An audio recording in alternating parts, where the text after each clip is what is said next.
Okay. So, had I known what all the other presentations were going to look like today, I would have gone first this morning because I'm going to talk to you guys about boring old rules, okay? So, it's really hard when you're trying to do a presentation on rules because you never know who the audience is, and sadly I see most of the same faces that I'm used to seeing every year, which not that that's a bad thing, but that means you guys already know about these rules. So if we had a crop of brand new inspectors, they might find this a little bit more enjoyable. So I'm pleased that we had cookies, and hopefully you guys had some caffeine on the break as well so that you can stay awake through this.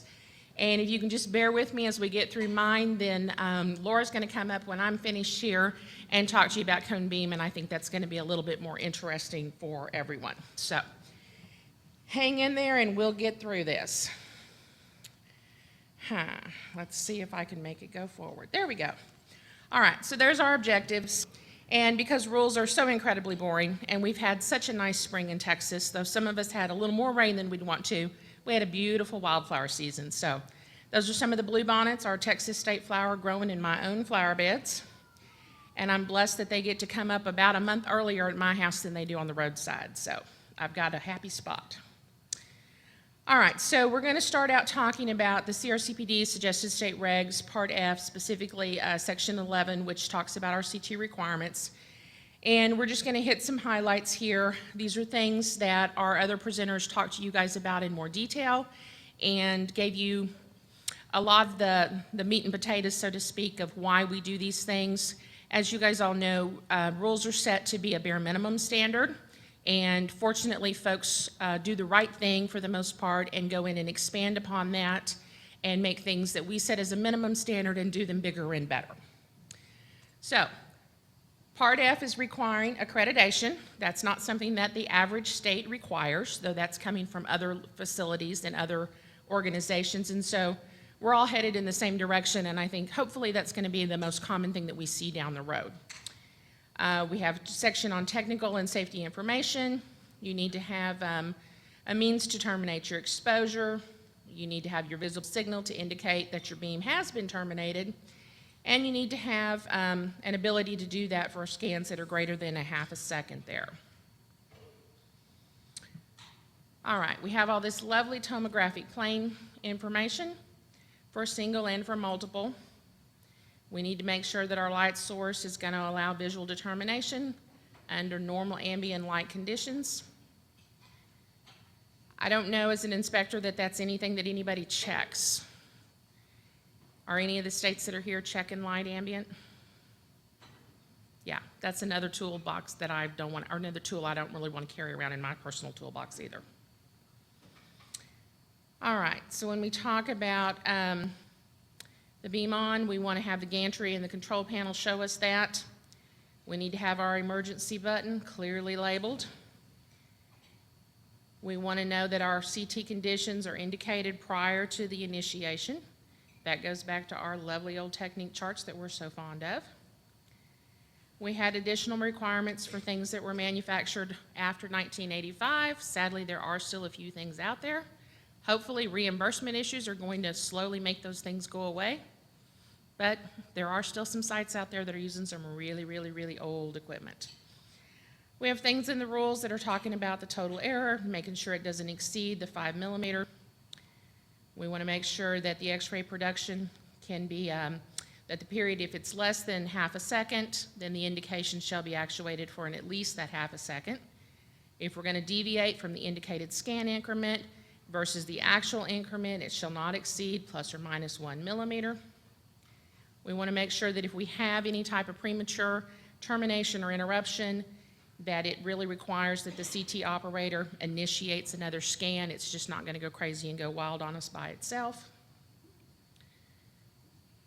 We need that famous two-way communication. We like to see them and hear them at all times. And if you can't visually see them and you're using the camera backup, then you need to have a backup for that as well. When we get to our surveys, you've heard a lot of information about that today. Well, you're going to get the slides. So, and this is all in Part F, so this is not information that you don't already have access to. Hopefully everyone has gone to the CRCPD website and knows where to find the suggested state rules. If you haven't, I would highly advise you to do that because there's really some good information in there on medical as well as all capacities that we have regulatory authority over. So we want to make sure that this survey is done by or under the direct supervision of a qualified medical physicist within 30 days of the installation. This is what's been referred to today as the commissioning. For existing systems, they want the survey done within 12 months of the effective date. You've heard that a couple of accrediting bodies are given a little bit more wiggle room with that. In Texas, we actually require you to do that annually, but not to exceed 14 months. Part of that for us was stemmed on some of our West Texas facilities being so far out there that we just really have a hard time with our physicists trying to get out there to those locations within, they have a hard time within the 30 days, much less before they would put it into actual patient use. And when that's the only scanner for 60, 70, 80 miles around, that's a problem. All right, we need to have a written report. And that report needs to be made available to the agency upon request. And something I would really, really love to see every state be able to do at some point in time is put a deadline on when that report has to get there. I believe Tyler mentioned that he wants it there long before the 6 weeks that he mentioned in his talk. We've got sites that it's 2 months, 3 months, and they still don't have their physics report. Fortunately, they usually get a little bit of a summary, so they're told up front if there's anything that's a major problem, but it's nice to have that actual report. And then I'm sure you guys also experience the same thing that we do in that sometimes when the written report's not there, there's a reason, like you didn't pay the bill. So that's not really my problem, Dr. Smith. That was your problem, and you need a report in hand. So doesn't happen quite as often at the CT sites, but sadly it happens a lot at the medical radiographic and chiropractic sites. All right, for that survey, looks like we have a duplicate, or did I go the wrong direction? No, I'm sorry, it's a little bit different. So we want to have those standards and tolerance that are going to be done, established by the quality medical physicist and maintained by the facility, and these need to be traceable to a national standard. Rules recognize that there are other great groups such as AAPM and ACR and other folks that are out there making great standards and improvements on how to test these things. We're not going to be so prescriptive in the rules to say you have to use TG this or TG that, but it has to be something that's a national standard. You as the dear physicist don't get to just up and create and say this looks good to me today. You can do that, but that needs to be in addition to everything else that was included in a national standard. And another one that's fairly new.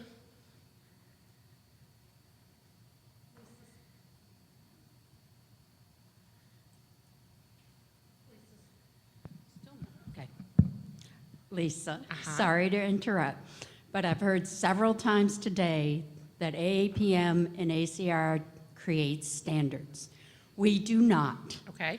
We develop reports which may contain recommendations, but our documents are not national standards. They do not meet the criteria of a national standard, such as would be promulgated by the American Nuclear Standards Institute or IEC. So I just really wanted to make that point. Now, AAPM's medical physics practice guidelines probably come the closest because every practice guideline is published in a peer-reviewed journal, but they are still not national standards. Neither does the NCRP develop national standards. NCRP simply makes recommendations. So I just really wanted to clarify that before people leave here thinking that AAPM Task Group Report XXX is a national standard. It is not. Okay.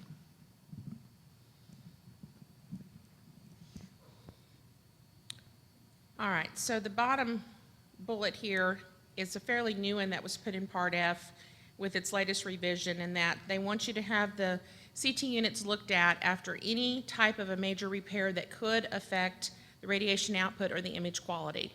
This one stumps our facilities all the time. So our basic answer is, we don't know what that change was. Get your service ticket and call your physicist. Have your service engineer call your physicist. They often work together on, several components, and that's the best person to do that. If your physicist is willing to say, nope, that's not anything I need to come and take a look at, have them send you an email to put that in your file with your service ticket so that you know everything was fine.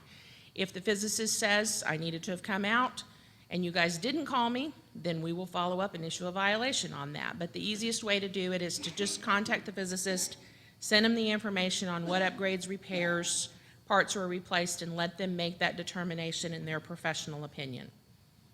That's why we pay them the big bucks, right? All right. The evaluation shall include, but it's not limited, geometric vectors and alignment. We want to know that the light is accurate and the table increment is accurate as well. We need an image localizer. We need to make sure that the beam width is taken care of. We talked earlier today several times about the contrast, the image uniformity, the noise, and the artifact evaluations. All key parts. I believe Tyler told us that those were some of the 6 components that crossed all 4 of those accrediting bodies that he talked about earlier. All right, so because rules are so boring, when in Kentucky, and I don't know if I can get this to advance from here. Nope. Bruce, can you push the play button?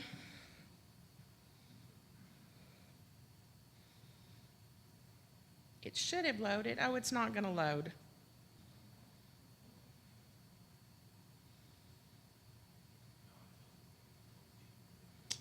Well, darn. Well, there's a nice little video on YouTube of this lovely little horse that gets his CT scan. Now, I will go back and say that in this image, it looks like they're setting them up, and I'm not familiar with this unit. I don't know what the output is. I don't know what the radiation safety factors are. But in the video, everybody stayed in the room.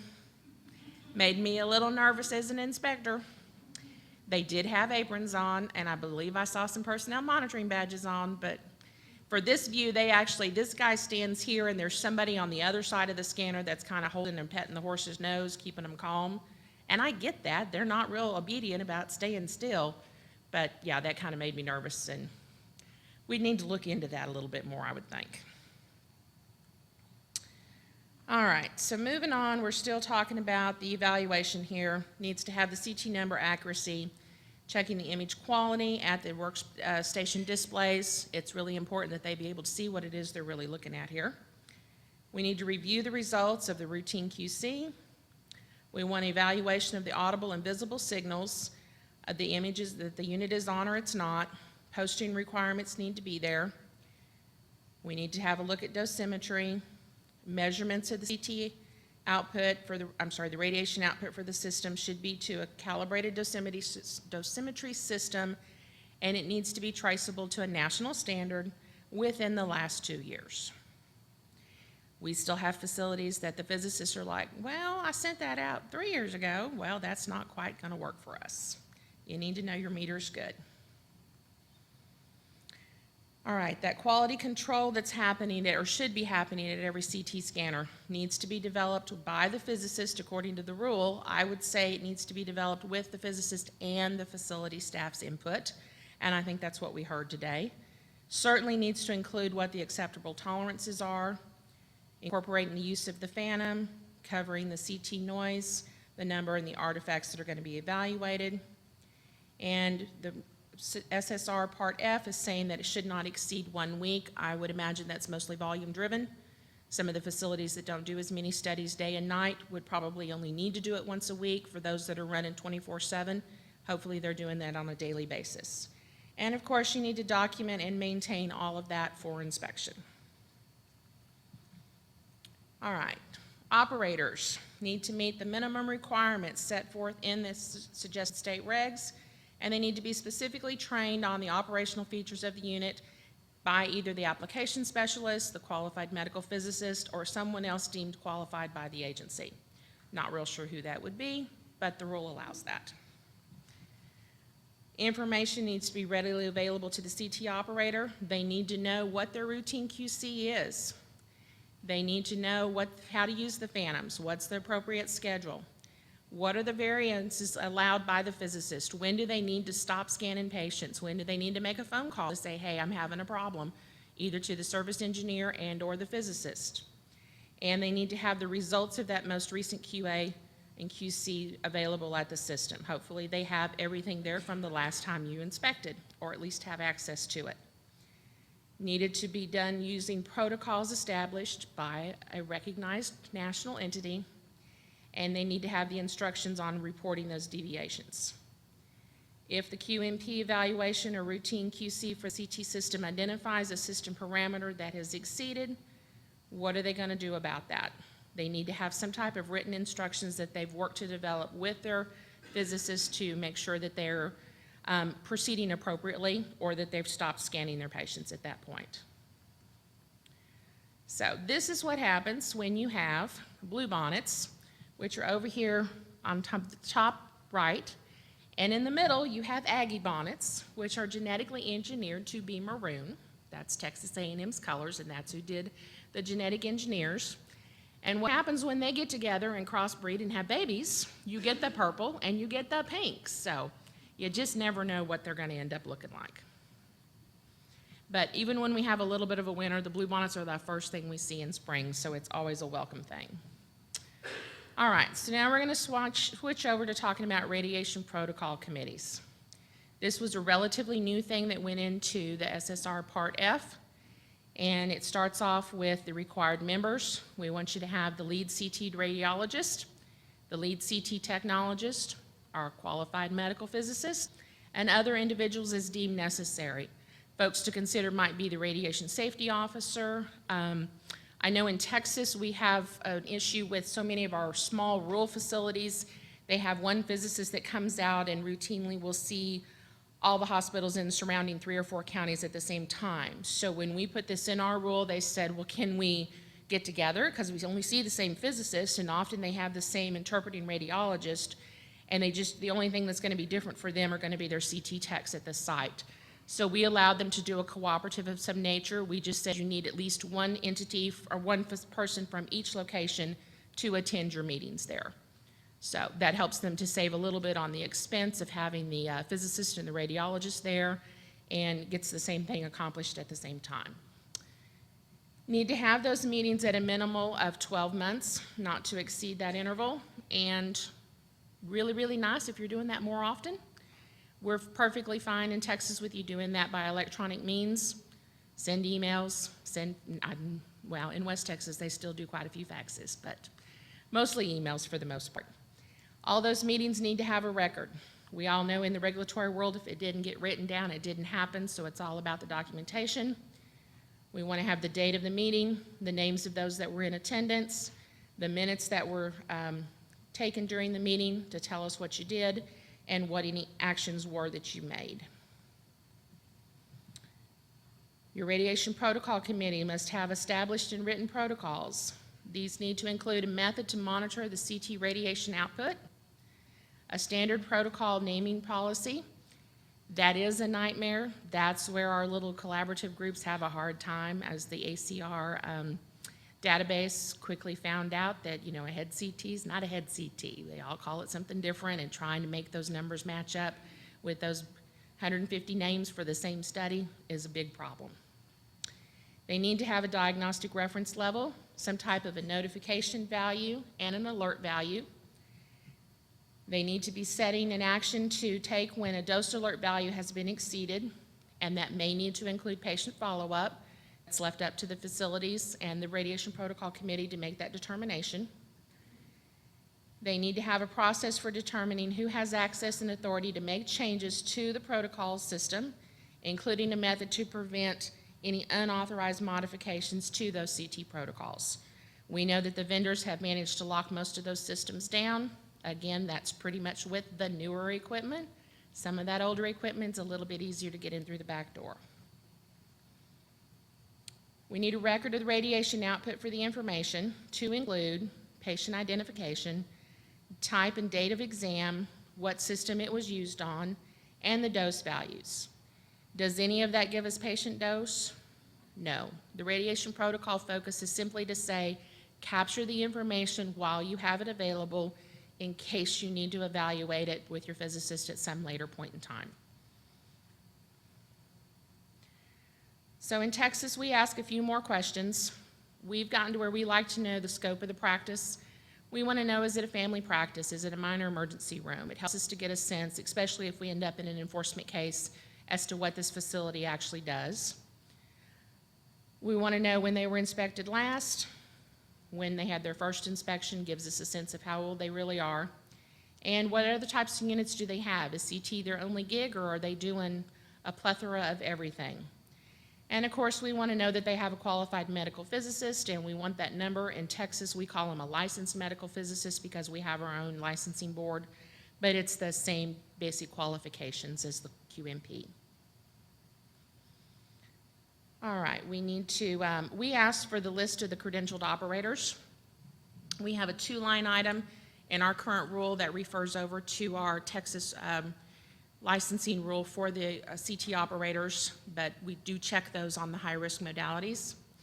We want the make, model, and serial number. I'm assuming that's pretty standard across most of the states. We want the date of the last 3 output measurements. Even though we go on an average of every 24 months to do these inspections, we want to know that you missed the one prior to that. Is that a problem? And we want the date of the last 2 radiation protocol committee meetings. We're going to physically verify. You got to make, model, and serial number. That's always fun because they're always on the bottom, on the back side of the CT unit. We want to know that you have a caution radiation area, sign posted. You'd be amazed how often that gets taken down by maintenance or housekeeping, for a paint job, or somebody cleaned it too well and it fell off the wall and somebody just forgot to put it back up. We want to make sure that we have our emergency stop or the universal symbol. You don't need both unless your state specifically requires that. We've had a few problems where inspectors really like to label everything up, but one is adequate in Texas, and I assume is for the rest of you. We actually check that their laser localizer lights are working. We check the 2-way oral communication as well as the viewing observation of the patient. Most of our sites are set up with the window so they can see. The 2-way communication, we found a few in the last few years that the monitors are out. They cannot talk to the patient, or they can hear the patient, but the patient can't hear them. So we've actually shut them down until they can get that fixed. Baby monitors are an inexpensive and easily accessible way for them to get fixed in the interim. It's better than nothing. It's not the best method, but until they can get the service engineer out there to take care of that, and we feel comfortable with them treating their patients safely. We have the techs do a very short scan. We just ask them to set up something simple. That allows us to check the scan indications are indicated prior to the initiation of the scan. We want to be able to see that those conditions are visible from any position for the operator. Visible indication of the X-ray production is present. Initiation of the scan is required to be done by the operator. There's a signals visible to the operator, and they can terminate those scans, and then they have to manually reset in order to start the study up again. If we are at a facility that's swamped with patients that day, often we can see most of this by simply watching over the CT tech's shoulder for a few minutes, and hopefully they've got everything else that we need to see written in their operating and safety procedures, so we can check it that way on the high volume sites. We have a conversation with the CT techs. You know, management likes to do the inspections with us, but we really like to get to know what the staff really knows. So we ask them, do you know anything about your radiation protocol meeting? They may not get to go to those, they may not want to go to those, but they should know that they happen. They should have access to that information. They should know what their dose reports are. They need to know where to go find those CT protocols and what are their reference levels. What steps do they take if the reference levels are exceeded? When you get the deer in the headlight look, they're not up to date on what their radiation protocol committee requirements are. And we also have them pull a % of the medical records to show us that they're in compliance, that they've followed through with recording the information that we've asked for. We also ask them to pull the phantom images and show us that they can get to them, and also describe how they obtain those. This one trips a lot of techs up all the time. They know they do them, but it's not them that does it. It's either the person on the night shift, or it's a service engineer that comes through with their contract. You know, we tell them it's helpful to have some written instructions on how to pull that up, stuck in the front of a back of a binder somewhere. Is the operator's position adequate? We recently had a site that the CT tech sat here at the little table, CT scanners over here. They were appropriately positioned safely for the use of the CT unit, but about right here was the RAD unit, and no wall. And there's 2 techs, so the X-ray unit gets taken while the CT tech is sitting at their position. And they were about 5.5 feet away. So we decided that was a problem, and they were going to have to put up a wall or a door, whatever, to fix that. But it just had not occurred to them to do that. Laura was telling me a story last night that they had a site that the badges were coming up high for the CT techs, and that's really all they were doing. Turns out somebody put plain glass in the CT window. So that's something that's worth checking. Yeah, things happen. Hopefully not intentionally, but they do. We need to know that they should have the standards to ensure that the dosimetry system was checked. We actually asked to see that. Most of our physicists put that information on their reports. If not, we contact the physicist and have them send us that documentation.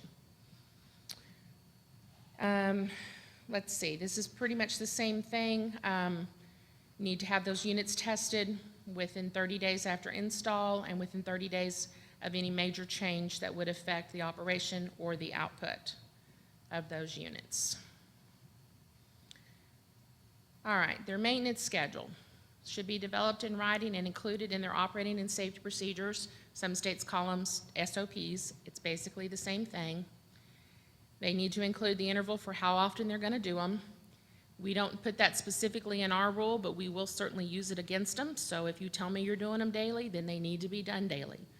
If you said you were going to do them weekly, but you really do them daily, then you went above and beyond. That's not a violation. That's a good thing. So cut yourself some slack, facilities, when you get to set that interval. They need to perform the quality imaging testing with the intervals and protocol that were established by their vendor, the licensed medical physicist, and the facility together. And they need to make sure they can pull up those images for us. Those are our lovely little Indian blanket flowers. All right, so as inspectors, what do we need to do to make sure we're ready to go out and inspect these facilities? Number one, be familiar with the terminology and the definitions. When you give out a term, you should know what it means. When they ask you a term, it's helpful if you know what it means. It gives you a lot more credibility as an inspector if they feel like you can communicate with them one-on-one. Do your homework. It's pretty important if you know what your rules say and what they don't say.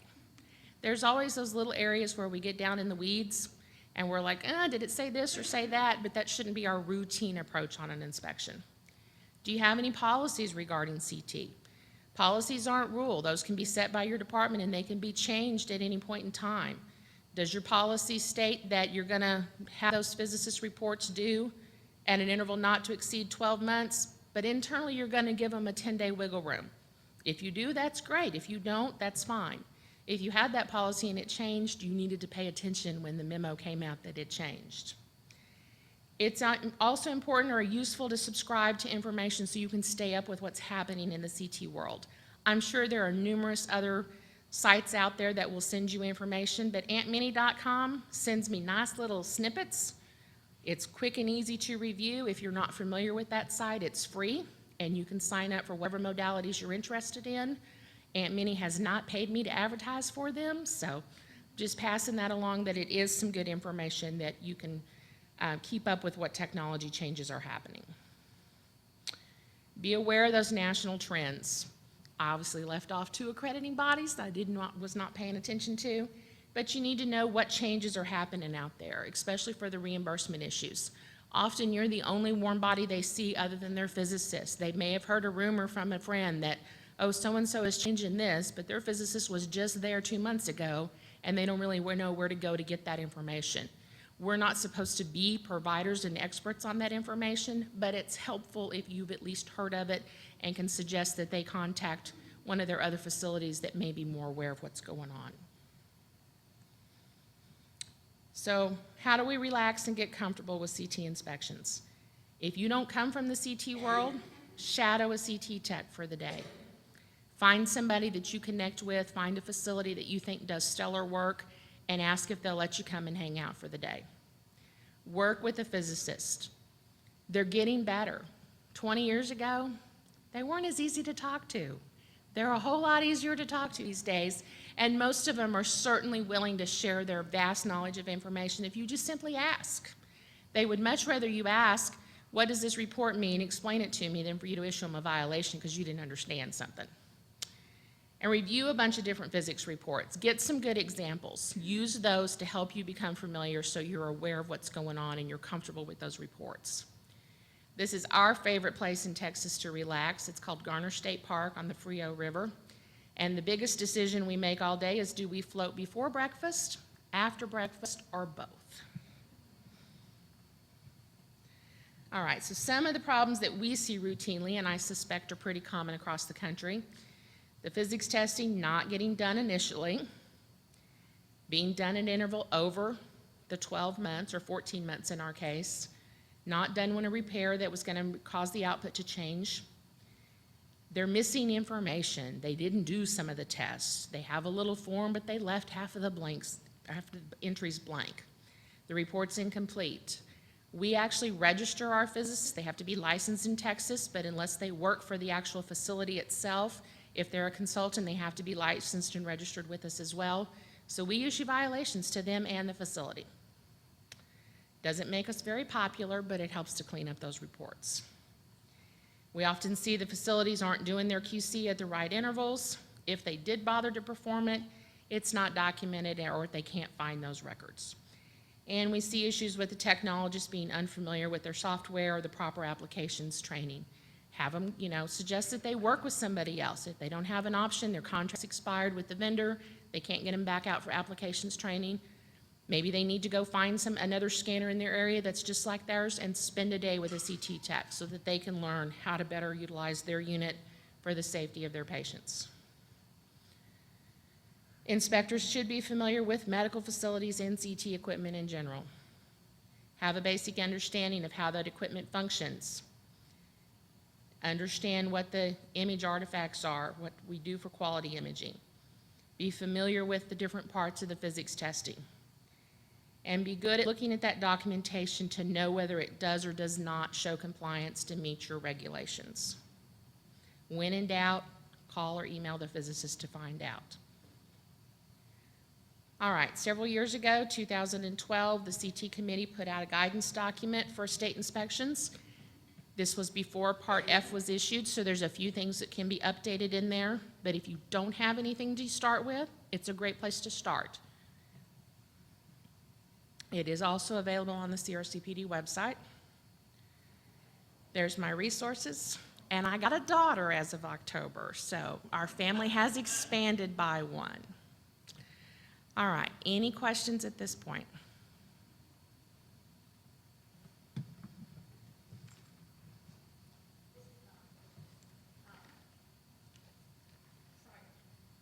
As one of those consulting physicists, I would just really request that the other states sort of follow Texas' example of 12 months plus or minus at least 30 days. Because, for an example, we cover the state of Alaska, and we go up basically the same within a week of every year. But it would be very possible that we would not necessarily scan the same scanner on the same day of the week we're up there.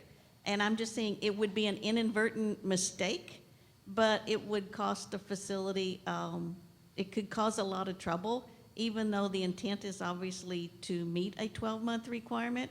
So that's just a plea from the consultant physicist of the 12 months plus or minus 30 days really makes a big difference for us to be in compliance. Yeah, and that was something that we changed within the last couple of years. We always had it at the 12-month interval, and it was a drop-dead date.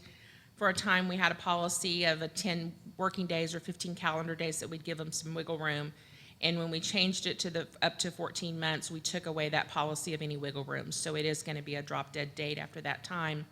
We did not do that for, we have the 14 months for our fluoro and our CT. We did not do that for our dental unit or any of our radiographic units. It's a drop-dead date. You either have it done or you don't. And the same for radiation therapy. We kept them at the exact 12-month schedule, and you need to have finished it by the time you said you did it last year. Okay. Anything else? Yes, Mr. Augie. You're the man with all the questions today. We like that.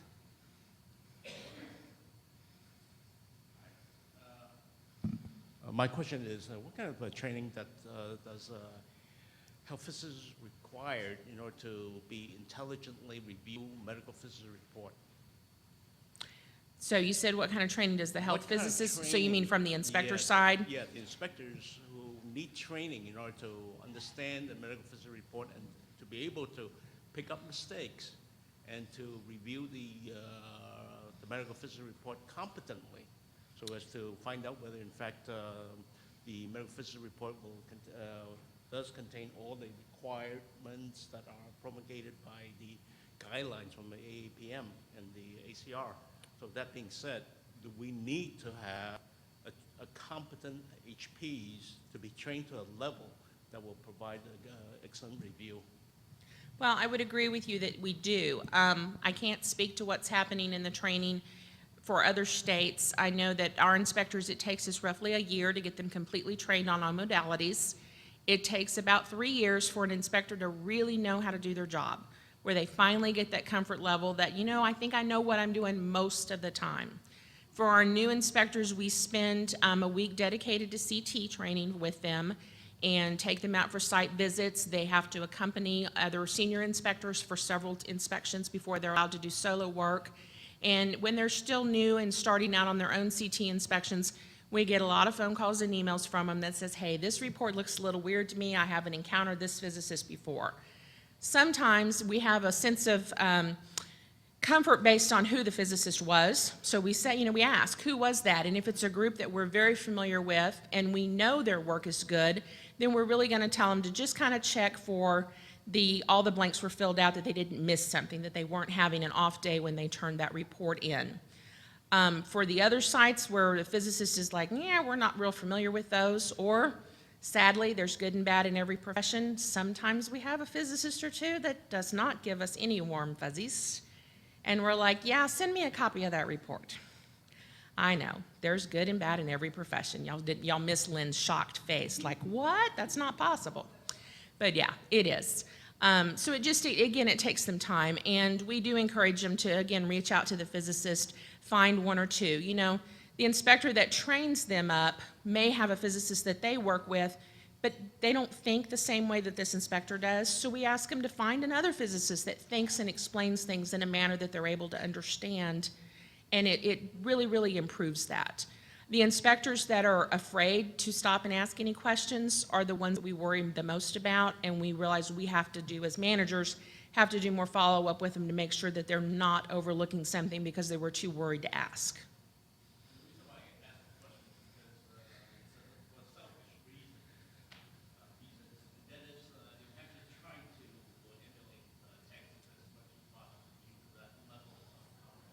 Okay, well, we appreciate that. You know, we're one of the states that have larger staff numbers, and we are blessed to have. We've actually got 2 trainers that train full-time when we have new staff. Otherwise, they do inspections part-time, and that's a requirement that we have of them because we want them to still keep their feet wet, be out there in the field to truly understand what's happening. So that was not something that we always had. Probably started that about 11 years ago. So, and you know, we feel like it's been a good model. And for anyone that's interested, our method is not perfect, but we're happy to share any information if you guys are interested in that. Okay?